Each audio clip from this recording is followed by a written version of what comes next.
Hello, Algebra 2. We are going to be solving cube root equations today. The first thing I'm going to talk about is remembering our basics with equations. From the beginning of August till now, a lot of y'all's equation work has gotten a lot better, which is good.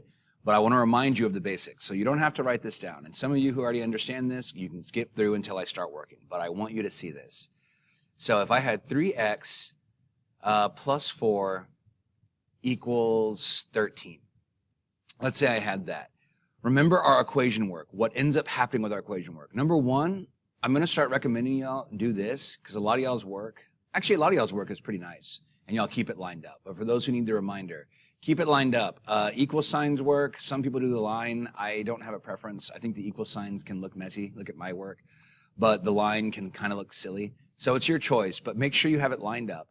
Now, how do I move this 4 over? The idea is we're trying to get the x by itself, right? How do I move this 4 over? I do the opposite. I do the opposite of what's going on here.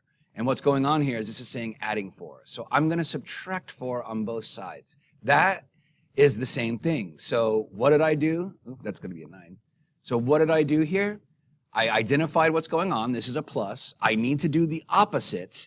And if I do the opposite on one side, I have to do it on the other side. That's it. That's the rules of equations. That's what we've been working with over and over. I want you to try to activate your past knowledge. So activate your current knowledge and make sure you do this. Sorry, I just had a pause. Probably repeated itself. It's fine.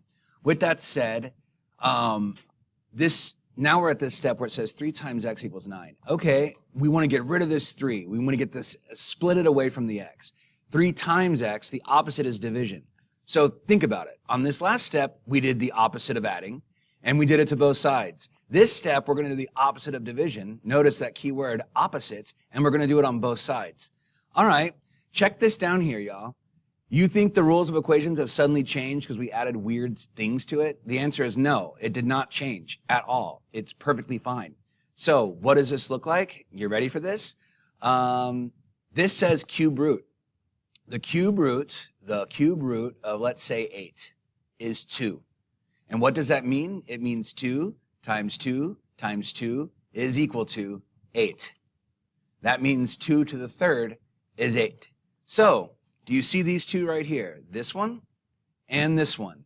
They are opposites right there. I should circle this. This and this. These are opposites. Just like over here, dividing by was opposite of times.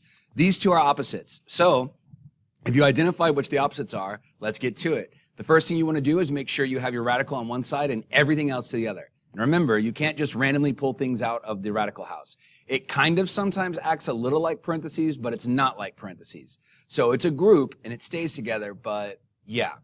So what do we do? This says the cube root. We have to identify the opposite of cube root, which is cubing itself. But remember the rule, like in the previous work, if you're going to do it on one side, you got to do it on the other side. That's it. That's the name of the game when it comes to equations like this in general.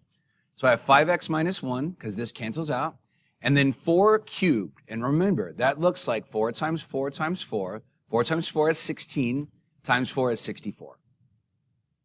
Now this is a normal equation. I shouldn't even have to solve it at this point, so I'm just going to blow through it. I'm going to add 1 on both sides, and I'm going to get 65 equals 5x, and then I'm going to divide my 5 out on both sides, and you're going to get x equals 13, because 65 divided by 5 is 13. Now, you need to go back and plug in and check your answer, and it's kind of annoying, and it's kind of easy to mess it up by hand. I still want to see it written out, but my recommendation is going into Desmos. And then again, because if you don't have these steps, you're not getting credit for it. But go into Desmos and just type this in exactly.